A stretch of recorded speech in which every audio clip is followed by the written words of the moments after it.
दैनिक Chhattisgarh channel देखना शुरू कर चुके हैं आप और छत्तीसगढ़ प्रदेश की आज की तमाम सभी महत्वपूर्ण बड़ी खबरों की शुरुआत जय जोहार और नमस्कार के साथ। छत्तीसगढ़ में बाईपास सड़क को मंजूरी मिली है, जहां नेशनल हाईवे 43 पर अंबिकापुर से पत्थल गांव के लिए बाईपास सड़क बनने जा रहा है, जिसके लिए 200 करोड़ रुपए की मंजूरी करी गई है। छत्तीसगढ़ के राष्ट्रीय राजमार्ग 43 अंबिकापुर से पत्थल गांव बाईपास सड़क बनाने को लेकर कार्य TBCL सड़क निर्माण कंपनी को सौंप दिया गया है। कंपनी ने बाईपास बनाने का काम शुरू कर दिया है। गौरतलब है कि अंबिकापुर से पत्थलगांव 90 किलोमीटर सड़क के कार्य लगभग पूर्ण होने के कगार पर है, जहां छोटे बड़े पुल निर्माण के साथ ही अंबिकापुर लुचकी घाट में ओवरब्रिज का निर्माण भी किया जाना है। सड़क निर्माण कंपनी TBCL द्वारा कर दिया गया है। ऐसे में बात करें तो रिहायशी इलाके से हटकर बाईपास सड़क बनाने के लिए लोक निर्माण विभाग द्वारा लगभग 200 करोड़ रुपए की स्वीकृति प्रदान कर दी गई है। जल्द ही इसका निर्माण शुरू होने जा रहा है। कवासी लखमा को हर महीने 2 करोड़ रुपए का कमीशन मिला। ईडी के वकील ने कहा कि 36 महीने में 72 करोड़ मिले। दरअसल छत्तीसगढ़ के कथित शराब घोटाला केस में छत्तीसगढ़ के पूर्व आबकारी मंत्री कवासी लखमा ईडी की रिमांड पर हैं। बीते दिन वे रायपुर के ईडी दफ्तर के लिए पूछताछ पहुंचे थे, जहां उनकी गिरफ्तारी हुई। रिमांड मिलने के बाद अब ईडी के वकील ने दावा किया है कि कवासी लखमा को हर महीने 2 करोड़ रुपए मिलते थे। इससे पहले अब तक हर महीने लखमा को 50 लाख रुपए मिलने की बात सामने आई थी। वकील सौरभ पांडे ने कहा कि 2 साल तक कार्यवाही चली, जिसमें 36 महीने में प्रोसीड ऑफ क्राइम में तकरीबन 72 करोड़ रुपए का है।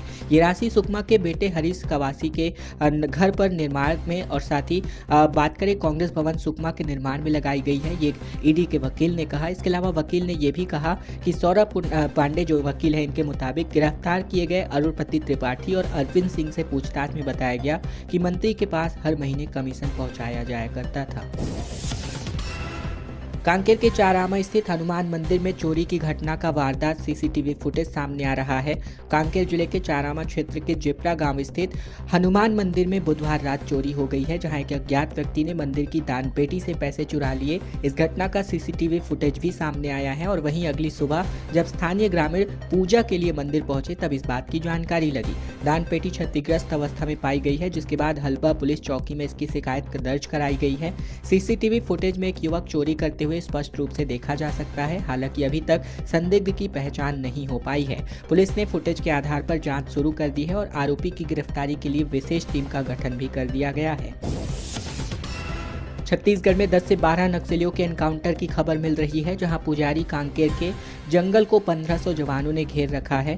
छत्तीसगढ़ के बीजापुर जिले के पुजारी कांकेर के जंगल में तकरीबन गुरुवार को पुलिस और नक्सलियों के बीच मुठभेड़ की बात सामने आई है, जहां एनकाउंटर में 10 से 12 नक्सलियों के मारे जाने की खबर है। दोनों तरफ से रुक रुक कर गोलीबारी अभी भी जारी है। बस्तर IG सुंदराज पी ने मुठभेड़ की पुष्टि की है, जहाँ बीजापुर DRG सुकमा, DRG दंतेवाड़ा और कोबरा के अलग अलग बटालियन और CRPF के तकरीबन 1200 से 1500 जवानों ने नक्सलियों को घेर रखा है। जंगल में बड़ी संख्या में नक्सली मौजूद हैं, इनमें से कुछ बड़े नक्सल लीडर भी शामिल हैं। बीजापुर में ही IED ब्लास्ट में 2 जवान घायल हो गए हैं। गुरुवार दोपहर बीजापुर जिले के वासागुड़ा थाना क्षेत्र में कोबरा बटालियन के 2 जवान IED की चपेट में आ गए थे और साथ ही जवानों ने गंभीर हालात में इनको जिला अस्पताल में भर्ती कराया था। छत्तीसगढ़ के फ्लोरामेक्स चिटफंड घोटाला मामले में महिला आयोग अध्यक्ष ने मामले में स्वतः संज्ञान लेते हुए 2 सदस्यीय टीम गठित कर दी है और कैंप लगाकर जितने भी पीड़ित महिलाएं हैं, इनसे आवेदन पत्र इकट्ठा किया जाएगा। छत्तीसगढ़ राज्य महिला आयोग की अध्यक्ष डॉक्टर किरणमन नायक ने कोरबा में फ्लोरामेक्स चिटफंड घोटाला समेत महिला उत्पीड़न से संबंधित 24 मामलों पर जन सुनवाई करी। बता दें कि कोरबा में गरीब महिलाओं के साथ ठगी करने वाली फ्लोरामेक्स चिटफंड कंपनी के खिलाफ दर्ज की गई शिकायतों के आधार पर आयोग ने व्यापक स्तर पर कार्यवाही करने का निर्णय किया है। इसके अलावा बात करें तो यहाँ एक ऑर्डर कॉपी कलेक्टर को भी प्रेषित किया गया है।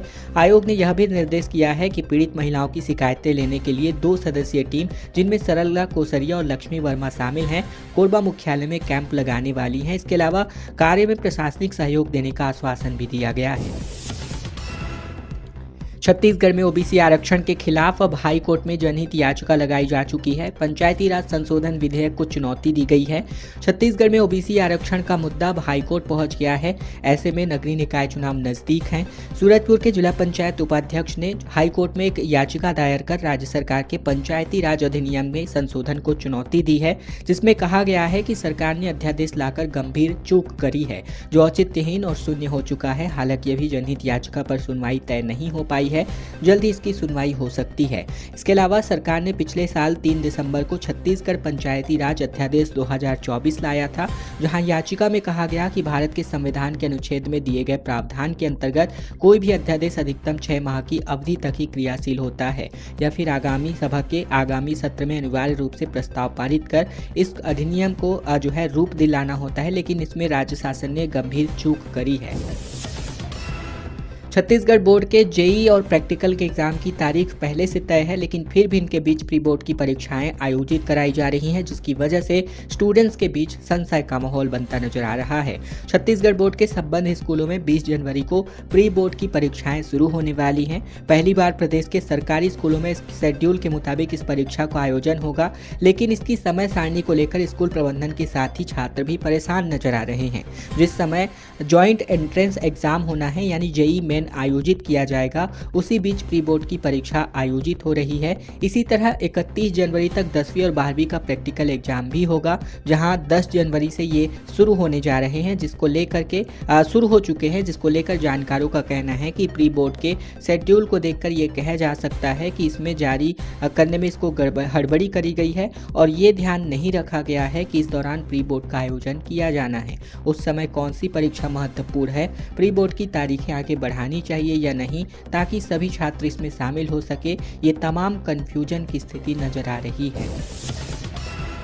छत्तीसगढ़ में नगरीय निकाय चुनाव ईवीएम से ही होंगे। बैलेट पेपर से पंचायत चुनाव होंगे, जिसके लिए अधिसूचना जारी कर दी गई है। दरअसल छत्तीसगढ़ में नगरीय निकाय के चुनाव ईवीएम से होंगे, जबकि पंचायत चुनाव बैलेट पेपर से आयोजित होने वाले हैं, जिसको लेकर राज्य सरकार ने राजपत्र में अधिसूचना प्रकाशित कर दी है, जिसमें मतपत्र का प्रावधान विलोपित कर ईवीएम से चुनाव कराने संशोधित प्रावधान लागू किए गए हैं। 18 जनवरी के बाद कभी भी चुनाव का ऐलान किया जा सकता है।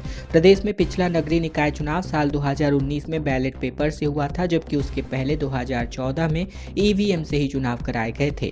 पूर्ववर्ती कांग्रेस सरकार में बैलेट पेपर की व्यवस्था लागू की गई थी और ऐसे में ईवीएम वाले प्रावधान वापस से जोड़ दिए गए हैं। साथ ही चुनाव किस तरह से होंगे, इसकी गाइडलाइन भी अधिसूचना में शामिल है। इसके अलावा नगर निगम के महापौर, नगर पालिका अध्यक्ष और नगर पंचायतों के अध्यक्षों में भी आरक्षण की अधिसूचना का प्रकाशन किया जा चुका है। बालोद में ओबीसी महासभा का ऐलान कर दिया गया, जहां आरक्षण पर सरकार का अगर फैसला नहीं बदला तो चुनाव बहिष्कार करने की घोषणा करी गई है। छत्तीसगढ़ के नगरीय निकाय और त्रिस्तरीय पंचायत चुनाव आरक्षण को लेकर पिछड़ा वर्ग में अच्छी खासी नाराजगी देखने को मिल रही है, जिस मुद्दे को लेकर बालोद जिले के साहू सदन में ओबीसी महासभा ने प्रेस वार्ता संबोधित किया। प्रेस कॉन्फ्रेंस में ओबीसी वर्ग महासभा ने सरकार को चेतावनी दी है कि यदि आरक्षण के मुद्दे पर कोई ठोस कदम नहीं उठाया जाता है तो बड़ा आंदोलन किया जाएगा और साथ ही चुनाव का बहिष्कार भी किया जा सकता है। प्रदेश अध्यक्ष राधेश्याम साहू ने बताया कि सरकार की नीतियां ओबीसी वर्ग की राजनीतिक भागीदारी को खत्म करने की साजिश के तहत है। उन्होंने बताया कि इस मुद्दे पर उच्च न्यायालय में याचिका दायर की गई है। महासभा का स्पष्ट कहना है कि राजनीतिक दल ओबीसी उम्मीदवारों को सामान्य सीटों से चुनाव लड़ाने की बात कह रहे हैं, लेकिन पहले ओबीसी को उनका हक मिलना चाहिए। यदि सरकार उनकी मांगों पर ध्यान नहीं देती है तो वे अपने विधायकों और सांसदों का भी बहिष्कार करेंगे।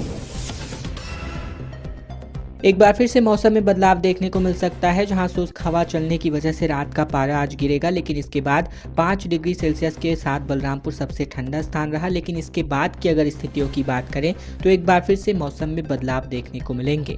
बता दें, न्यूनतम तापमान में कोई विशेष बदलाव हालांकि अभी नहीं है। इसके बाद मौसम साफ होते ही रात के तापमान में गिरावट आ जाएगी। मौसम वैज्ञानिकों के मुताबिक प्रदेश में अगले कुछ दिनों तक मौसम ड्राई रहने की संभावना है। इसके बाद 18 जनवरी के बाद से एक पश्चिमी विक्षोभ डिस्टर्बेंस बनना शुरू हो जाएगा, जिसके बाद उत्तर भारत से शुष्क और ठंडी हवा प्रदेश में पहुंचेगी, जिसकी वजह से ठंड बढ़ेगी। इसके अलावा बादल छाए रहेंगे जो अभी तक छाए हुए हैं। मौसम वैज्ञानिकों के मुताबिक समुद्र से आ रही नमी के कारण बादल ये छाए हुए हैं और इसकी वजह से रात का तापमान बढ़ा हुआ है। छत्तीसगढ़ में नगरीय ठोस अपशिष्ट से बायोगैस का उत्पादन होने जा रहा है, जिसके लिए 6 नगर पालिका निगमों में कंप्रेस्ड बायोगैस संयंत्र की स्थापना होने जा रही है। छत्तीसगढ़ के मुख्यमंत्री विष्णुदेव साय की उपस्थिति में आज सुबह 10 बजे मुख्यमंत्री निवास कार्यालय में छत्तीसगढ़ के 6 नगर पालिक निगमों, जिसमें अंबिकापुर, रायगढ़, कोरबा, बिलासपुर, राजनांदगांव और धमतरी में नगरीय ठोस अपशिष्ट से बायोगैस के उत्पादन हेतु कंप्रेस्ड बायोगैस संयंत्र की स्थापना होने जा रही है, जिसके लिए छत्तीसगढ़ बायोफ्यूल विकास प्राधिकरण यानी CBDA और गेल इंडिया लिमिटेड को और साथ ही भारत पेट्रोलियम कॉर्पोरेशन लिमिटेड को यानी 3 पक्षों के मध्य त्रिपक्षीय जो समझौते हैं इन पर हस्ताक्षर यानी MOU पर हस्ताक्षर किए जाने हैं, जिस दौरान उप मुख्यमंत्री अरूण साव भी यहां पर कार्यक्रम में उपस्थित होंगे। बता दें कि इसके लिए अब अंबिकापुर, रायगढ़ और कोरबा में कंप्रेस्ड बायोगैस संयंत्र की स्थापना के लिए जो यहाँ MOU हैं इन पर हस्ताक्षर अब होने जा रहे हैं। निकाय चुनाव से पहले वरिष्ठ कांग्रेस नेता का इस्तीफा देखने को मिल रहा है, जहां प्रदेश उपाध्यक्ष और पूर्व सांसद PR खूंटे ने पार्टी छोड़ दी है। PCC अध्यक्ष को इसके लिए इस्तीफा भी भेजा गया है। छत्तीसगढ़ में कांग्रेस के उपाध्यक्ष और पूर्व सांसद रहे PR खूंटे ने पार्टी पद से इस्तीफा दे दिया है, जहां उन्होंने अपना इस्तीफा PCC अध्यक्ष दीपक बैज को सौंपा है। खूंटे लंबे समय से पार्टी से नाराज चल रहे थे, जिसके बाद उन्होंने ये फैसला किया। साल 2022 में PR खूंटे ने राज्यसभा के लिए दावेदारी की थी, लेकिन उन्हें मौका नहीं दिया गया। छत्तीसगढ़ में 19 तारीख से आचार संहिता लगने की तैयारी है। ऐसे में अगर फरवरी में चुनाव होते हैं तो 2 लाख शिक्षकों की ड्यूटी लगने वाली है, जहां बोर्ड परीक्षाओं की तैयारियों पर सीधा असर भी पड़ सकता है। प्रदेश में पहली बार 10वीं और 12वीं के प्री बोर्ड की परीक्षा 20 से लेकर 29 जनवरी को होने जा रही है और इस बीच मंत्री अरूण साव का दावा है कि 35 दिन में निकाय और पंचायत चुनाव करा लिया जाएगा। आरक्षण प्रक्रिया पूरी करी जा चुकी है। 17 जनवरी को राज्य निर्वाचन आयोग की समीक्षा बैठक भी बुलाई जा रही है। ऐसे में 18 जनवरी को मतदाता सूची का अंतिम प्रकाशन राज्य निर्वाचन आयोग कर लेगा। 19 जनवरी या उसके बाद आचार संहिता लग सकती है और ऐसे में अगर ऐसा होता है तो परीक्षा की तैयारी के दौरान तकरीबन 2 लाख शिक्षकों को चुनावी ड्यूटियों में लगाया जाएगा और इन्हें 2 या 3 दिन की ट्रेनिंग करवाई जाएगी। ऐसे में मतदान और मतगणना में 3 से 4 दिन के लिए तैनात किया जाएगा। अगर 35 दिन चुनाव कराए जाते हैं तो 24 फरवरी तक मतदान हो जाएगा और ऐसे में 2 से 3 दिन यानी 22 से लेकर 24 फरवरी तक स्कूलों को बंद रखना होगा। कुल मिलाकर 10 दिन स्कूल प्रभावित होंगे। यही समय होगा जब कमजोर बच्चों की एक्स्ट्रा क्लासेस चलेगी और ऐसे में इन पर अच्छा खासा असर आना तय है। CGPSC घोटाला मामले में CBI ने विशेष कोर्ट में अपने 2000 पन्नों का चालान पेश कर दिया है। CGPSC घोटाला मामले में CBI ने चालान पेश किया, जिसमें विशेष कोर्ट में PSC के तत्कालीन चेयरमैन कथित मास्टरमाइंड टामन सिंह सोनवानी, बजरंग पावर के डायरेक्टर श्रवण कुमार गोयल के विरुद्ध 2000 पन्नों का चालान पेश किया गया, जिसमें घोटाले से जुड़े विस्तृत सबूत और आरोप शामिल हैं। चालान में CGPSC के तत्कालीन चेयरमैन टामन सोनवानी, बजरंग पावर के डायरेक्टर श्रवण कुमार गोयल और उनके परिवार के सदस्यों को मुख्य आरोपी बनाया गया है। टामन सोनवानी के भतीजे नितेश सोनवानी और साहिल सोनवानी, श्रवण कुमार गोयल के बेटे शशांक गोयल और बहू भूमिका कटियार भी गंभीर आरोप इन पर लगाए गए हैं। सैफ पर हुए हमले को लेकर के भूपेश बघेल ने कहा कि नेता अभिनेता सुरक्षित नहीं है। छत्तीसगढ़ के पूर्व मुख्यमंत्री भूपेश बघेल ने बीते दिन दिल्ली में प्रेस कॉन्फ्रेंस ली। RSS प्रमुख मोहन भागवत के बयान के अलावा उन्होंने कवासी लखमा और सैफ अली खान पर हुए हमले को लेकर बीजेपी को घेरा। उन्होंने कहा कि डबल इंजन की सरकार में नेता अभिनेता सुरक्षित नहीं है। साथ ही कहा कि बस्तर में भ्रष्टाचार उजागर करने पर जेल या फिर मौत की सजा दी जाती है। दरअसल मोहन भागवत ने 13 जनवरी को इंदौर में कहा था कि जिस दिन श्री राम मंदिर की प्राण प्रतिष्ठा हुई उस दिन भारत को सच्ची स्वतंत्रता माननी चाहिए। भाजपा प्रदेश अध्यक्ष का ऐलान आज हो सकता है, जहां किरण सिंहदेव से नितिन नवीन मिलने पहुंचे। रिपीट होंगे या बदले जाएंगे, इस पर विनोद तावड़े बताएंगे। छत्तीसगढ़ भाजपा प्रदेश प्रभारी नितिन नवीन सुबह रायपुर पहुंचे। आमतौर पर एयरपोर्ट से प्रदेश भाजपा कार्यालय जाने वाले नवीन अचानक मौजूदा भाजपा प्रदेश अध्यक्ष किरण सिंहदेव के घर पहुंचे। ट्रैक सूट पहने किरण सिंहदेव मॉर्निंग वॉक कर रहे थे। ऐसे में उन्होंने प्रदेश प्रभारी का स्वागत किया। दोनों नेताओं के बीच कुछ देर तक बातचीत हुई और फिर नवीन प्रदेश कार्यालय के लिए निकल पड़े। प्रदेश प्रभारी और प्रदेश अध्यक्ष की मुलाकात सामान्य लगती, मगर इस वजह से चर्चा में आ गई है क्योंकि शुक्रवार को प्रदेश अध्यक्ष का ऐलान होना है, यानी आज ठीक पहले दोनों नेताओं का मिलना कई तरह की अटकलों को अब जन्म दे रहा है। और अब छत्तीसगढ़ के बेमेतरा से खबर, जहां जंगल नहीं है लेकिन ऐसे जगह पर शेर दिखाए जाने की सूचना से इलाके में हड़कंप मच गया है। शेर की धमक की वजह से ग्रामीणों में दहशत का माहौल है और इसकी जानकारी मिलते ही वन अमला पहुंचा हुआ है। शेर की तलाश शुरू कर दी गई है। मिली जानकारी के मुताबिक जिले के साजा ब्लॉक के ग्राम मोहतरा गाँव में एक ग्रामीण ने शेर देखने का दावा किया है। प्रत्यक्षदर्शी ग्रामीण विष्णु साहू का कहना है कि जब वह खेत में काम करने गया था तो उसने वहां पर शेर देखा। वह तुरंत खेत से गाँव की तरफ भागा और सभी को इसकी सूचना सूचना दी गई। सूचना मिलते ही वन अमला भी पूरी तैयारी के साथ मौके पर पहुंचा हुआ है। इसके अलावा भी कबीरधाम जिले में सुबह एक रिहायशी इलाके में तेंदुआ घुस गया, जिससे इलाके में हड़कंप मच गया। तेंदुए को लेकर के लोहारा वन परिक्षेत्र के अंतर्गत रणवीरपुर में इसको देखा गया, जहां ग्रामीणों ने इसकी जानकारी तत्काल वन विभाग को दी, जिसके बाद वन अमला अलर्ट मोड पर है।